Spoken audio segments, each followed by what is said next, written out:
My son called me bragging about the new apartment for his wife Sophie, but his next words froze my blood. "Dad, you're paying the mortgage because we decided it's your responsibility." I refused, thinking it was a joke, but a $600,000 lawsuit proved to me that it was real. Everything changed when the judge reviewed all the evidence. No one expected that. Before we continue, please subscribe to the channel and let us know where you are listening in the comments. The phone buzzed on the kitchen counter, its vibration rattling against a chipped mug of coffee gone cold. I glanced at the screen. Liam. My son, always calling at odd hours. I wiped my hands on a dish towel, the rough fabric catching on my calloused fingers, and answered. His voice burst through, bright and boasting, like he was selling me something. "Dad, you won't believe it. We got the penthouse. Downtown Boston, floor-to-ceiling windows, the works. Sophie's over the moon." I smiled, leaning against the counter. The image of Liam in a sleek apartment warmed me, despite the January chill seeping through the window. My house, a modest split level in the suburbs, creaked under the weight of a fresh snow. "That's great, son. Really proud of you too." "Yeah, it's a game changer. You gotta see it." He paused, his tone shifting, like he was testing the waters. "We're thinking of swinging by soon. You know, to celebrate. You'll do something special for us, right? You always come through." The words hung there, heavier than they should have been. I frowned, my grip tightening on the phone. "Something special? Like what, Liam?" He laughed, quick and sharp. "Oh, you'll figure it out. You always do. Anyway, gotta run. Sophie's calling me.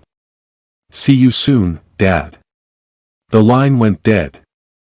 I stood there, staring at the phone, my thumb hovering over the screen. The kitchen felt smaller, the faded wallpaper and scuffed linoleum closing in. Liam's voice echoed in my head, that edge of expectation I hadn't heard before, or maybe I had and ignored it. I set the phone down, too hard. A photo frame on the shelf wobbled and fell, the glass cracking over a picture of Liam at 10, gap-toothed and grinning on my shoulders. My chest tightened. I walked to the living room, the floorboards groaning under my steps. The old couch sagged as I sank into it, my eyes drifting to the snow piling up outside. I'd spent years making sure Liam had everything, college tuition, his first car, even the deposit for his wedding. Each sacrifice felt like a brick in a wall I thought would hold us together. But his words, that casual, "You always come through," gnawed at me. What did he mean? I got up, restless, and started tidying the house. Liam hadn't visited in months, and the thought of him and Sophie here, in my cluttered space, sparked a mix of pride and unease. I straightened the cushions, dusted the mantel, my hands moving on autopilot. The photo frame lay where it fell, the crack splintering Liam's smile. I left it there, not ready to touch it. The kettle whistled, and I poured hot water over a tea bag, the steam curling in the dim light. I tried to shake the feeling, telling myself I was overthinking. Liam was my son. He'd always been a bit flashy, sure, but he wasn't cruel. Still, I couldn't unhear that tone, like he was tallying what I owed him. I sipped the tea, wincing as it burned my tongue, and glanced at the clock. 8 p.m. Too late for a call, too early for bed. I paced, my socks catching on the worn carpet. The snow kept falling, blanketing the lawn in silence. I stood by the window, my reflection faint in the glass, a 62-year-old man with graying hair and a face carved by years of quiet choices. I thought of Liam's penthouse, all glass and glamour, and wondered how he'd afforded it. His job as a marketing consultant paid well, but not that well. A flicker of doubt crossed my mind, but I pushed it away. He was my son. I'd raised him to be better. Then I heard it, a low rumble, the crunch of tires on snow. Headlights swept across the lawn, cutting through the dark. My pulse quickened. Liam's car. I set the mug down, the tea sloshing over the rim, and moved toward the door. Something was off, a prickle at the back of my neck. But I didn't know how bad it would get. The front door swung open, letting in a gust of icy air and the sound of Liam's laugh. He stepped inside, his coat dusted with snow, Sophie trailing behind like she was walking a runway. Her heels clicked on the hardwood, sharp and deliberate. I forced a smile, my hands still damp from wiping down the counter. Liam, Sophie, good to see you. I gestured to the living room. Come in, sit. Tea. Coffee. Sophie's lips curved, not quite a smile. No, thanks, Rob. We won't be long. She smoothed her coat, her nails catching the light, perfect, blood red. Liam clapped me on the shoulder, too hard, and dropped onto the couch like he owned it. Place hasn't changed, Dad. Same old couch. He grinned, but his eyes darted around, taking stock. I caught the edge in his voice, like he was sizing up my life and finding it lacking. I sat across from them, the coffee table between us, its scratched surface holding a tray of untouched cookies. So, tell me about this penthouse. Sounds like a big step. Liam leaned back, arms spread wide. Huge. Marble counters, skyline views. Sophie's already planning the housewarming. He glanced at her, and she nodded, her expression cool, like she was waiting for her cue. It's stunning, she said, her voice smooth as glass. The kind of place you raise a family in. Right, Liam? I nodded, my pride for them warring with that nagging unease from Liam's call. Must have cost a fortune. You two doing all right with that? Liam's grin faltered, just for a second. Then Sophie leaned forward, her purse sliding to the floor with a soft thud. She reached inside and pulled out a glossy folder, the bank's logo gleaming on the cover. My stomach twisted as she set it on the table, her fingers lingering like she was presenting a gift. Rob, she said, her tone clipped, we wanted to talk about the mortgage. I blinked, my hands resting on my knees. The mortgage? Liam jumped in, his voice louder now. Yeah, Dad. It's a lot, sure, but you've always had our backs. College, the wedding, you never let us down. He leaned forward, elbows on his knees, like he was closing a deal. We figured you'd handle this, too. My mouth went dry. I looked from Liam to Sophie, her eyes locked on mine, unblinking. Handle it? You mean pay it? Sophie's smile tightened. It's your responsibility, Rob. You've always been our support. We assumed you'd be happy to help. The room felt too small, the air too thick. My fingers dug into the armrest, the fabric fraying under my grip. You're asking me to pay for your apartment? Liam, that's not how this works. Liam's face hardened. Not how it works. Dad, we're family. You want us to lose this place? After everything you've done for us? His voice rose, accusing, like I was the one betraying him. I stood, my knees unsteady. I've given you enough. More than enough. This is your life, not mine. Sophie sighed, like I was a child throwing a tantrum. She stood, brushing her coat. Think about it, Rob. We'd hate for this to get messy.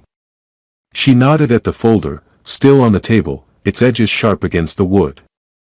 Liam followed her, his jaw tight. You're making a mistake, Dad. Don't say we didn't warn you. He stormed out, the door slamming behind them, the sound echoing like a gunshot.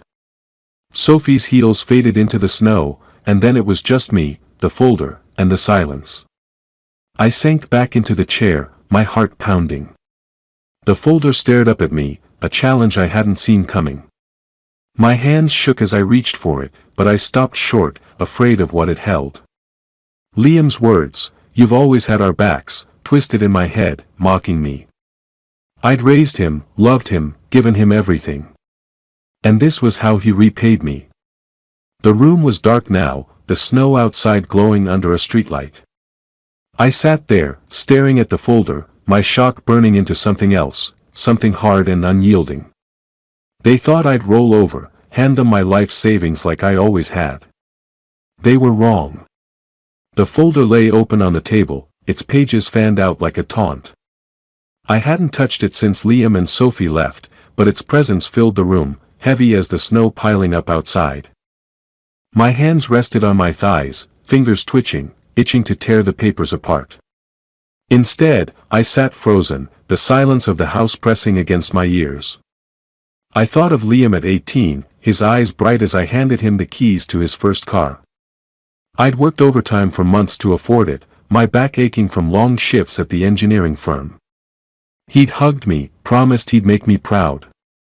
Now, those promises felt like lies, each one a cut deeper than the last. I stood, my chair scraping the floor, and paced the living room, my socks catching on the rug's frayed edge. The folder wasn't just paper, it was a betrayal, calculated and cold. Sophie's voice echoed in my head, that polished venom, "It's your responsibility, Rob." And Liam, my own son, backing her up like I was nothing but a bank account. I stopped by the mantel, my eyes landing on the cracked photo frame. Liam's grin mocked me through the splintered glass. I grabbed it, my thumb brushing the crack, and for a moment, I wanted to hurl it across the room. Instead, I set it down, hard, the thud swallowed by the quiet. My mind spiraled back to other moments I'd ignored. The way Liam had shrugged off paying for his own wedding, saying, "You got this, Dad." The loans I'd co-signed for his failed business, the ones I was still paying off. Each memory was a weight, stacking higher until my chest ached. Had I been blind, or just too desperate to believe he'd change? I crossed to the window, the snow now a thick blanket over the lawn. My reflection stared back, a tired man who'd given too much. I thought of my own father, his stern voice warning me to stand up for myself. "Don't let anyone walk over you, Rob," he'd said. I'd nodded, but never listened, not when it came to Liam. I'd wanted to be the father I never had, the one who gave everything. And now, here I was, staring at a folder that demanded the rest. My hand drifted to the folder, flipping it open. Numbers blurred together, $600,000, monthly payments, my name scrawled in a box labeled cosigner. My breath caught. They hadn't just asked, they'd planned this, forged my name, assumed I'd cave. The audacity of it lit something inside me, a spark of anger that burned hotter with every second. I slammed the folder shut, the sound sharp in the stillness. I sank onto the couch, my head in my hands. I'd always thought love meant sacrifice, but this wasn't love, it was theft. Liam and Sophie had taken my trust and twisted it into a weapon. But I wasn't the pushover they thought. Not anymore. The room felt colder now, the radiator's hum barely cutting through the chill. I stood again, restless, and grabbed my phone from the counter. Its screen was dark, but as I touched it, it lit up with a notification. A social media post from Sophie. My thumb hovered, then pressed. Her words appeared, bright and cruel, and my blood ran cold. Everything I thought I knew about their betrayal shifted, and I realized this was only the beginning. The phone's screen glowed in the dark, Sophie's post searing into my eyes like a brand. "Some people forget family when money's involved," she wrote, a winking emoji punctuating the jab. Below, Liam's comment, "Guess Dad's too selfish to help us build a future." The words twisted in my gut, each one a betrayal sharper than the last. I scrolled, my thumb trembling, as likes and comments piled up, strangers, neighbors, even old colleagues piling on. "Ungrateful old man," one said. "What kind of father does that?" another sneered. My face burned, the shame hot and suffocating. I dropped the phone onto the couch, its thud swallowed by the quiet of my living room. The folder from Liam and Sophie still sat on the table, its glossy edges catching the lamplight. I paced, my socks scuffing the worn rug, my mind racing. They hadn't just demanded my money, they'd turned my life into a spectacle, painting me as the villain to their glittering story.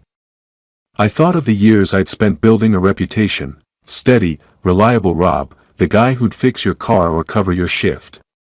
Now, it was crumbling, one post at a time. The room felt too small, the air too thick. I grabbed my coat, needing to move, to breathe, but a sharp knock at the door stopped me. I froze, my hand on the doorknob. Another knock, insistent. I opened it to find Ellen, my neighbor, her gray hair tucked under a wool cap, a plate of cookies in her hands. Her eyes, sharp behind her glasses, told me she wasn't here for pleasantries. "Rob, I saw that nonsense online," she said, stepping inside without waiting for an invite. Her voice was low, crackling with indignation. "Those two, parading their lies for the world to see. It's disgusting." I shut the door, the cold air lingering in the hall.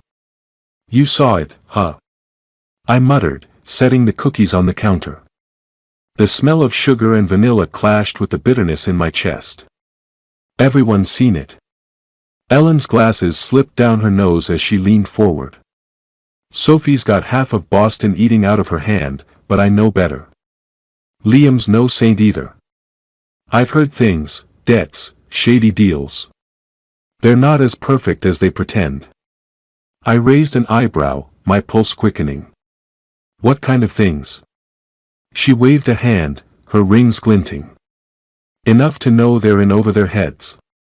I can't stand by and watch them drag you through the mud, Rob. You've been good to this neighborhood, to Liam, to everyone.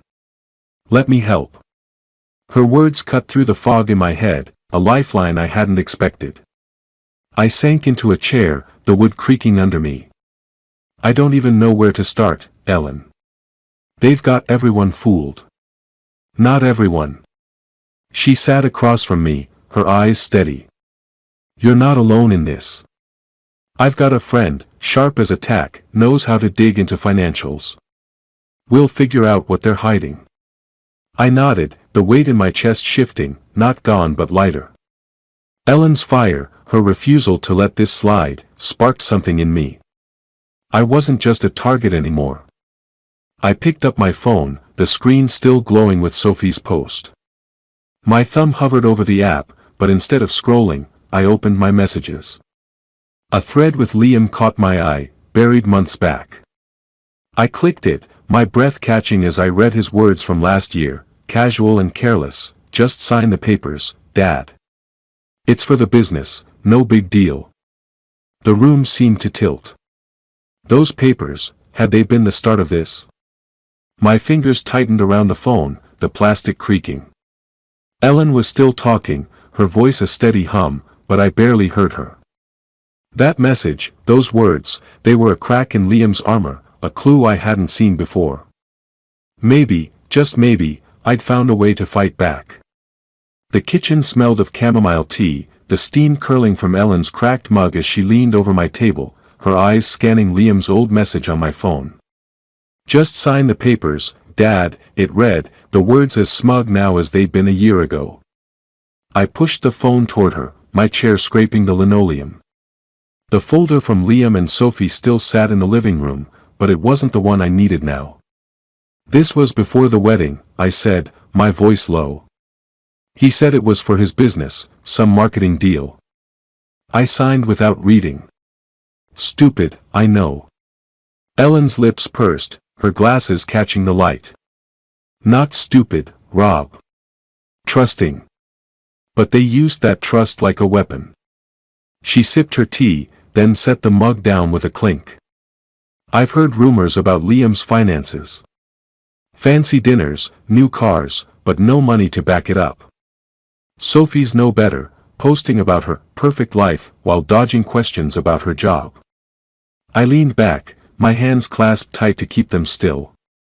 The kitchen felt smaller, the walls crowding in with memories of Liam's promises. I'd co-signed loans, paid off his debts, always believing he'd grow into the man I raised him to be. But Ellen's words, sharp and certain, cut through that fog. Liam and Sophie weren't untouchable. They had weaknesses, his obsession with status, her fear of losing face. I could use that. "Ellen, You said your friend could dig into their finances? I asked, my voice steadier now.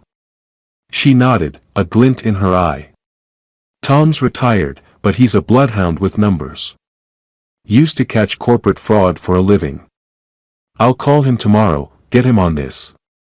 She tapped the table, her rings clicking. But you need to think, Rob. What's your endgame? You can't just sit back and take this. I stood, restless, and crossed to the sink, staring at the snow-crusted window. My reflection stared back, older, harder. They thought I'd break, I said, half to myself. They thought I'd hand over everything because I always have. But I'm done being their safety net. Ellen's chair creaked as she stood, her hand brushing my arm. That's the Rob I know.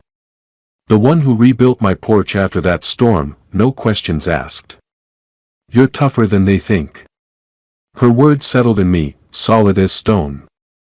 I turned, meeting her gaze. I'll start by figuring out what those papers were. If Liam lied about the business, there's more he's hiding. And Sophie, she's all image. One crack in that facade, and she'll crumble. Ellen grinned, a spark of mischief in her eyes. Now you're talking.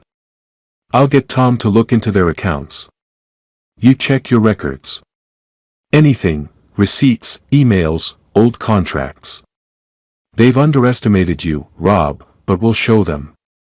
I nodded, my jaw tight. The idea of fighting back, of turning their own game against them, sent a thrill through me. I crossed to the hall, my steps purposeful, and opened the closet. Inside, buried under coats and boxes, was an old dresser I hadn't touched in years. I yanked open the bottom drawer, the wood screeching, and found it, a dusty folder, stuffed with papers from Liam's business days. My fingers brushed the brittle edges, the smell of mildew sharp in the air. I carried the folder to the kitchen, setting it on the table. Ellen watched, her mug forgotten. I flipped it open, scanning the faded ink, contracts, loan agreements, Liam's scrawled signature next to mine. My eyes caught on a line, a name I didn't recognize, tied to a bank I'd never heard of. My pulse quickened. Ellen, I said, my voice low, I think I found something. The private detective's office smelled of stale coffee and ink, the kind of place where secrets went to be unearthed. I sat across from Tom, Ellen's friend, his desk a chaos of papers and sticky notes. The folder I'd found in the dresser lay between us, its contents now in his hands. My fingers tapped the armrest, the vinyl creaking under my grip.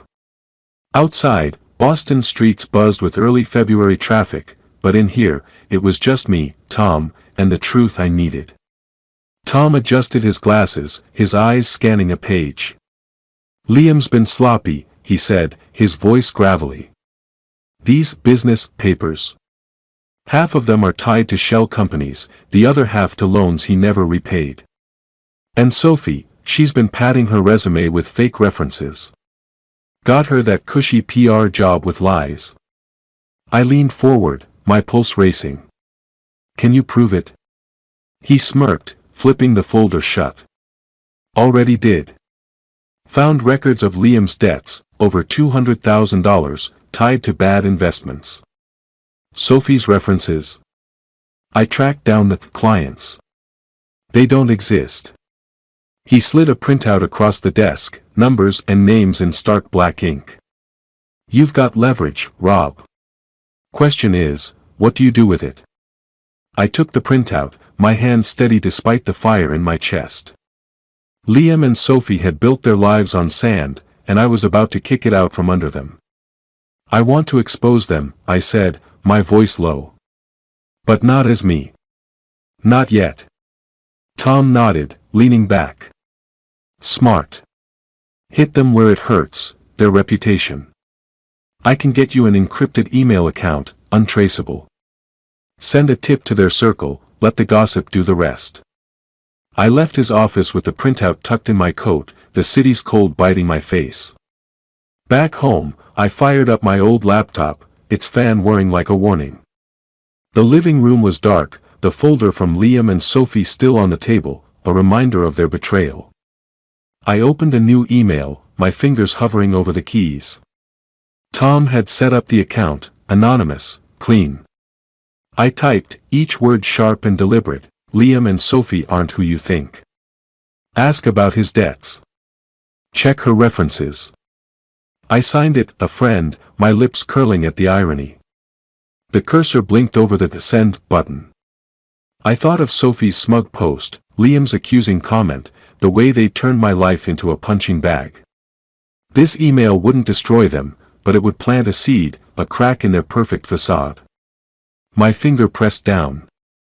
The screen flashing as the message vanished into the ether. A rush hit me, not joy but something closer to power. For the first time, I was fighting back. I leaned back, the laptop's glow casting shadows on the wall. The house was quiet, the snow outside muffling the world. I imagined Liam and Sophie opening that email, their faces paling as their lies unraveled. They'd underestimated me, thought I'd crumble under their demands. They were wrong. My phone buzzed on the table, shattering the silence. I grabbed it, my heart skipping as Tom's name flashed on the screen. I answered, his voice cutting through the line. Rob, I dug deeper into those shell companies. Found something bigger, way bigger. You sitting down? I gripped the phone, my eyes on the laptop, its screen still open to the sent email. His words froze me, a new door opening in a fight I thought I understood. The cafe hummed with life, the clatter of cups and low chatter wrapping around me like a shield. I sat across from Ellen, a notepad between us, its pages scrawled with my hurried notes, names, dates, fragments of what Tom, the detective, had uncovered. The smell of fresh coffee hung in the air, sharp against the February chill seeping through the window. My laptop sat closed, its weight a reminder of the email I'd sent, the first crack in Liam and Sophie's facade. But Tom's call last night had promised something bigger, and I could feel it, the tide turning. Ellen sipped her latte, her eyes scanning my notes.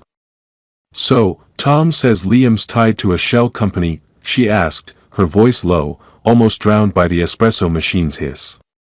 And Sophie's job is hanging by a thread? I nodded, tapping the pen against the notepad. He found transactions, money funneled through fake accounts. Liam signed my name on some of them, years back. I thought they were for his business. My jaw tightened, the memory stinging. He'd come over, all smiles, saying it was a sure thing. I trusted him. Ellen's hand reached across the table, her rings catching the light. You loved him, Rob. That's not a crime. Her voice was soft but firm, like she was anchoring me. What matters is what you do now. I leaned back, the wooden chair creaking. The cafe's warmth couldn't touch the cold knot in my chest. I thought of those papers, the ones I'd signed without reading, Liam's hand on my shoulder, his promises of big things. Each one was a lie, a brick in the wall he'd built to trap me. But now, those same papers were my weapon. Tom's digging deeper, I said. If we can prove fraud, it's not just their reputation, it's legal trouble. Ellen's eyes lit up, a spark of mischief. That's my Rob. Hit them where it hurts. She pulled out her phone, scrolling. I know a lawyer, Sarah. She's sharp, used to handle cases like this. She'll know if those signatures hold up in court. I scribbled Sarah's name, the pen digging into the paper. My plan was taking shape, not just exposing Liam and Sophie, but dismantling their world, piece by piece. Liam cared about status, Sophie about her image. I'd strip both away, using their own lies against them. But I had to be careful, precise. One wrong move, and they'd turn it back on me. The waitress passed, her tray clinking, and I glanced out the window. Boston's streets bustled, people hurrying through the snow. I imagined Liam and Sophie in their penthouse, oblivious to the noose tightening. The thought sent a thrill through me, not joy but purpose. I looked at Ellen, her face lined with years of her own battles, and felt a warmth I hadn't expected. She wasn't just a neighbor anymore, she was a partner, someone who saw me, not that the selfish old man Sophie had painted. Ellen, I said, my voice steady, they made a mistake underestimating me. These documents, they're their downfall. She grinned, raising her cup like a toast. To their mistake, then. And to you showing them what Rob's made of. I smiled, the first real one in weeks, and flipped the notepad to a fresh page. We talked strategy, more evidence, more witnesses, every angle covered. The cafe faded, the noise a distant hum as I focused, my pen flying. Liam and Sophie thought they'd won with their social media stunts. Their demands. They were wrong. My phone buzzed, shattering the moment. I grabbed it, my pulse spiking as Liam's name flashed on the screen. A text, short and sharp, back off, Dad, or you'll regret it. The words hit like a slap, but I didn't flinch. I set the phone down, my eyes meeting Ellen's. She raised an eyebrow, waiting. My heart raced, not with fear but with clarity. He knew I was fighting back. Good. The envelope sat on my kitchen counter, its crisp white paper glaring under the fluorescent light. My name was typed in bold, the law firm's logo embossed in the corner. I didn't need to open it to know what it was, Liam and Sophie's next move. My hand stayed steady as I slid it open, the paper tearing cleanly. The words jumped out, lawsuit, $600,000, breach of verbal agreement. They claimed I'd promised to pay their mortgage, that I'd backed out, leaving them financially devastated. The audacity of it burned, but I didn't crumble. Not this time. I grabbed my keys and drove to Ellen's, the snow crunching under my tires. Her house glowed in the dusk, a beacon of warmth against the gray. I knocked, the door creaking open to reveal her in a flour-dusted apron, the smell of fresh bread wafting out. Rob, you look like you've seen a ghost, she said, ushering me in. Not a ghost, I said, handing her the letter. A lawsuit. She scanned it, her glasses slipping down her nose. 600,000. They're out of their minds.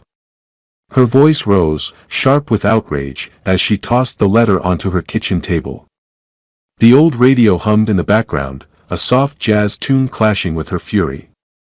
They think they can bully you into this? I sank into a chair, the wood warm from the oven's heat. They think I'll fold, like always. My voice was calm, but my mind raced. The lawsuit was a desperate play, proof they felt my email's ripples. I thought of the old letters I'd kept, tucked in a shoebox in my closet, Liam's promises, his signatures, his lies. I've got something they don't expect, I said, leaning forward. Letters from Liam, begging for money, promising to pay me back. They contradict this verbal agreement nonsense. Ellen's eyes widened, a grin spreading. You kept them. Rob, you're a genius. She crossed to the counter, grabbing her phone. Sarah needs to see this. She'll tear their case apart. I nodded, my fingers tapping the table. The lawsuit was a blow, but it was also an opening. Liam and Sophie were cocky, thinking their money and charm would win. But I'd learned their game, every move calculated, every word a trap. I wouldn't just defend myself. I'd turn their attack into their undoing. Ellen paced, her slippers scuffing the floor. Sophie's been posting again, she said, her voice dripping with disdain. All smiles, crowing about justice. She's got no idea what's coming. Let her post, I said, my jaw tight. Every lie they tell makes the fall harder. I stood, restless, and crossed to the window. Her yard was blanketed in snow, the streetlights casting long shadows. I thought of my house, the folder, the cracked photo of Liam. Each piece of my past was now a weapon, and I'd use them all.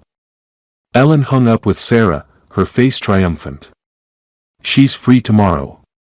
Bring those letters, Rob. This lawsuit's their last mistake.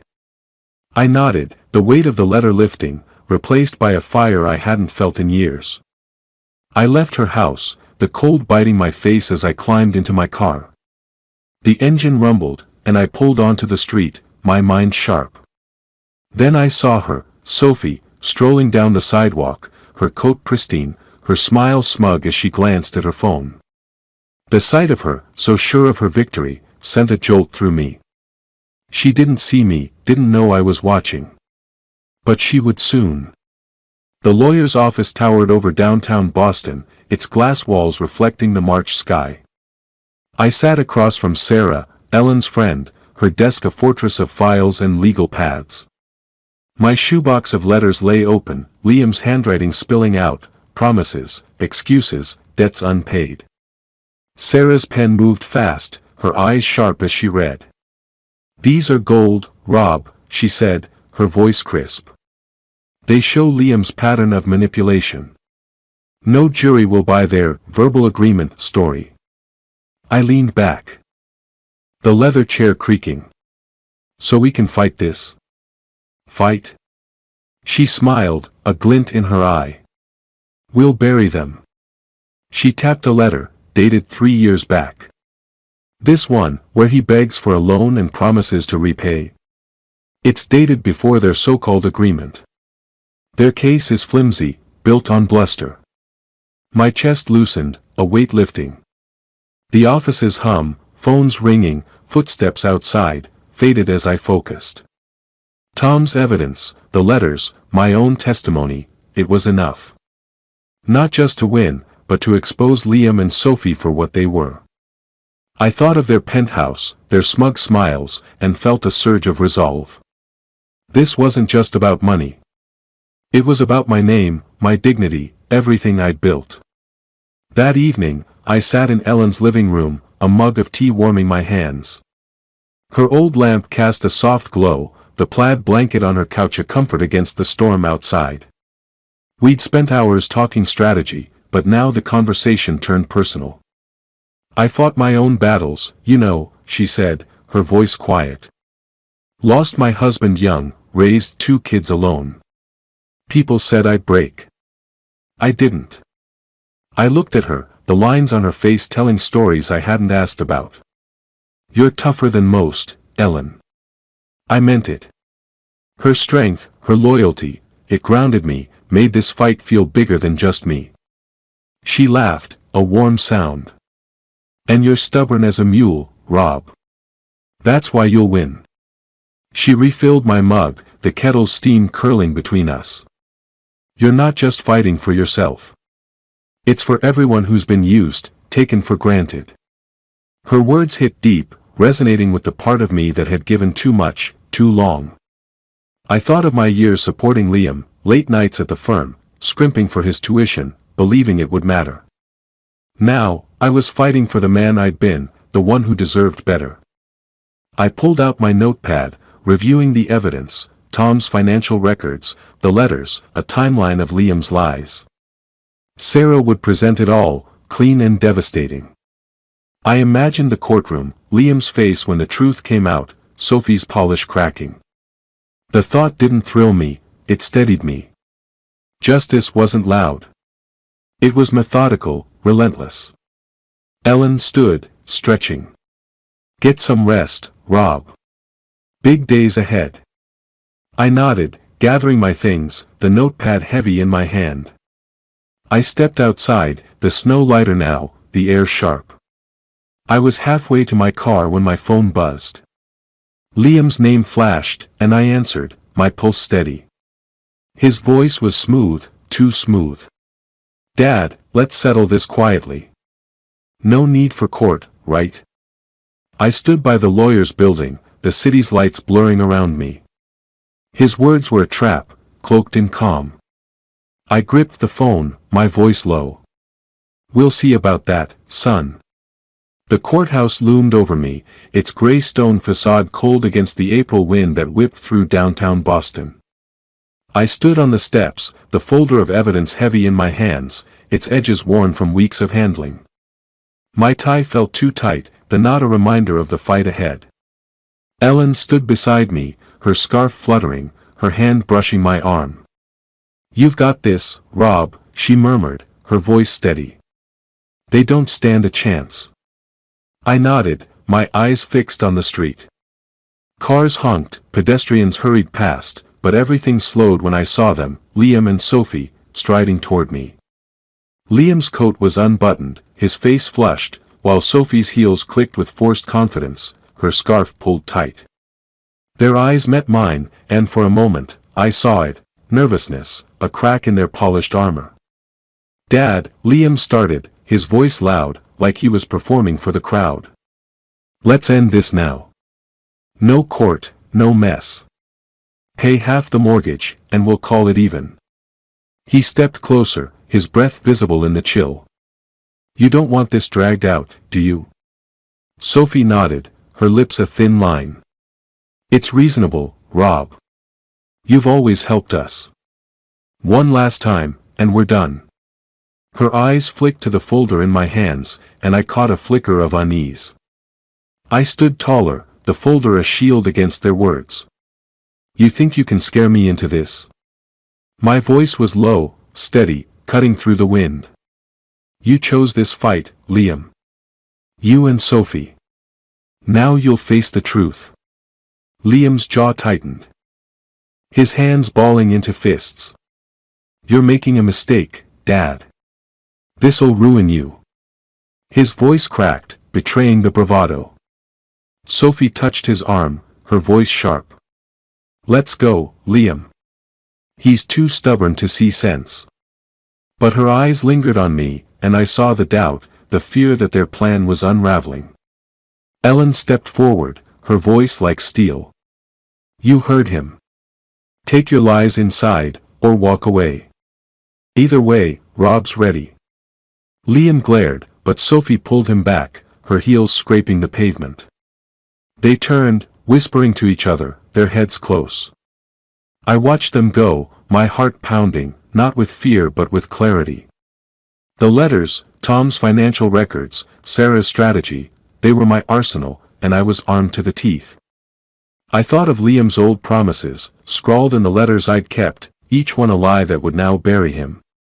Sophie's fake references, her brittle image, they'd crumble under scrutiny. "Rob," Ellen said, her hand on my shoulder, "you're not just fighting for you. You're fighting for everyone they've hurt." Her words settled in me, heavy and true. I wasn't just a father betrayed, I was a man reclaiming his worth. I adjusted the folder, its weight grounding me. The courthouse doors loomed ahead, their brass handles glinting in the weak sun. I took a step, then another, Ellen at my side. The crowd parted, their murmurs a distant hum. I reached the doors, my hand on the handle, when I glanced back. Sophie was watching me, her face pale, whispering furiously to Liam. Her eyes locked with mine, and I saw it, panic, raw and unguarded. I turned away, pushing the door open, the folder pulsing in my hands like a heartbeat. The courtroom smelled of polished wood and tension, the air thick with the weight of every word. I sat on the hard bench, my hands clasped, the folder of evidence open on the table before Sarah, my lawyer. Her voice cut through the room, sharp and precise, as she presented the letters, Liam scrawled promises, his pleas for money, each one a nail in their case. Behind me, Ellen's presence was a quiet strength, her hand brushing mine when Sarah laid out Tom's financial records, exposing Liam's debts and Sophie's fake references. The judge, a stern woman with silver hair, leaned forward, her glasses catching the light. "These documents," she said, her voice like gravel, "paint a very different picture than the plaintiff's claims."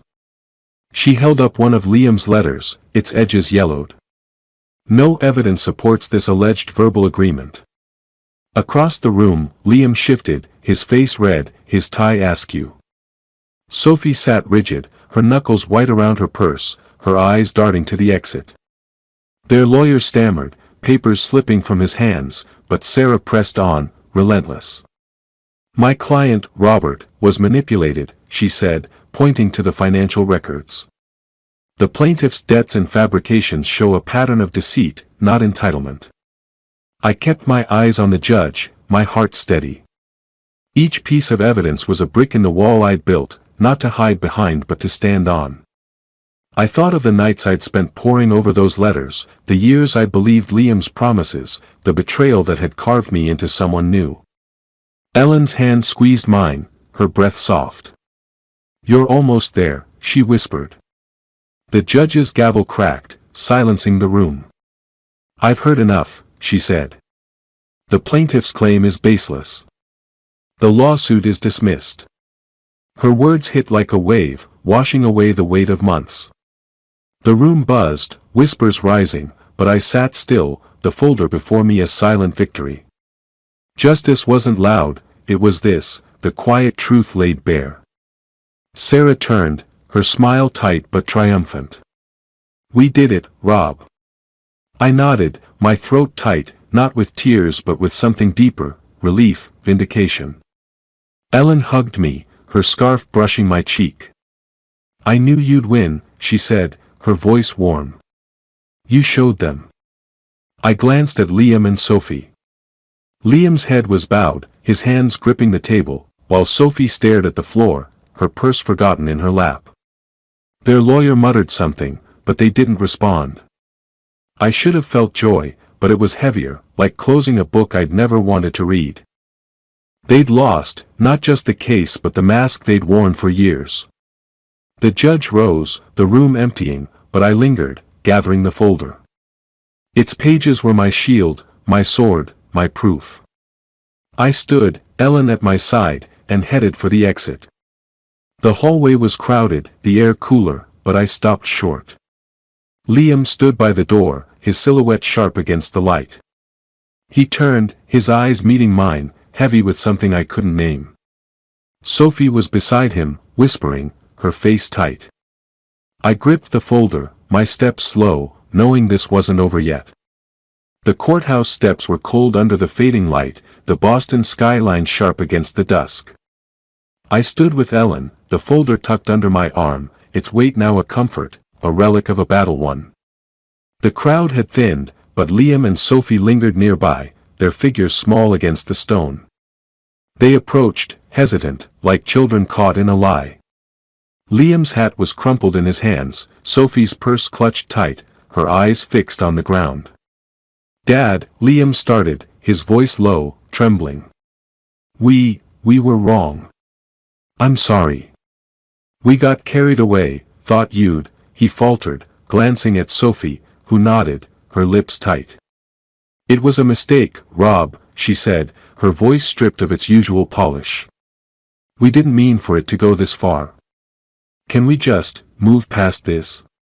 Her eyes flicked up, pleading, but they lacked the fire I'd once feared. I looked at them, my son and his wife, their faces pale, their world cracked open. The courtroom had stripped them bare, Liam's debts, Sophie's lies, their greed laid out for all to see. Friends had turned away, their social media silent, their penthouse a hollow trophy. I should have felt pity, but I didn't. They'd chosen this, every step. "You lost more than a lawsuit," I said, my voice steady, cutting through the evening chill. "You lost me. You built this mess, and you'll live with it." I stepped closer, the folder firm in my grip. "Don't come to me for forgiveness. You don't get to rewrite this story." Liam's shoulders slumped, his hat slipping from his hands. Sophie's eyes dropped, her purse a shield she couldn't hide behind. They turned, their steps uneven, and disappeared into the crowd. I watched them go, the weight of years lifting, not with joy but with finality. I'd given them everything once. Now, I was free. Ellen touched my arm, her smile soft. "You were stronger than they ever knew," she said, her scarf catching the breeze. "Come on. Let's celebrate." We drove to her house, the city lights blurring past. Her living room welcomed me, its old couch sagging, the smell of coffee rich in the air. We sat, mugs in hand, planning a trip, maybe the coast, maybe farther, a new adventure for two people who'd fought and won. Ellen laughed, her stories of past travels mixing with mine, our voices weaving a future I hadn't dared imagine. "You know," she said, setting her mug down, "this win, it's not just yours. It's for everyone who's been taken for granted, who's had to fight to be seen. Her eyes sparkled, and I saw her, not just as a friend but as a partner in this new chapter. I nodded, my chest warm. To new beginnings, then. We clinked mugs, the sound bright in the quiet. The folder sat on her table, a closed book, its story done. I thought of the years I'd given Liam, the sacrifices that had shaped me, and now this, justice, not just for me but for the man I'd become. Later, I stepped onto Ellen's porch, the night crisp, the sky a canvas of stars. I sat on the steps, my coat loose, and looked up. Each star was a possibility, a road I hadn't walked yet. For the first time in years, I felt it, peace, sharp and clear, like the air in my lungs. The future was mine, and it was bright. If you liked this story, please like this video, subscribe to the channel, and share your impressions of this story in the comments. To listen to the next story, click on the box on the left. Thank you for watching.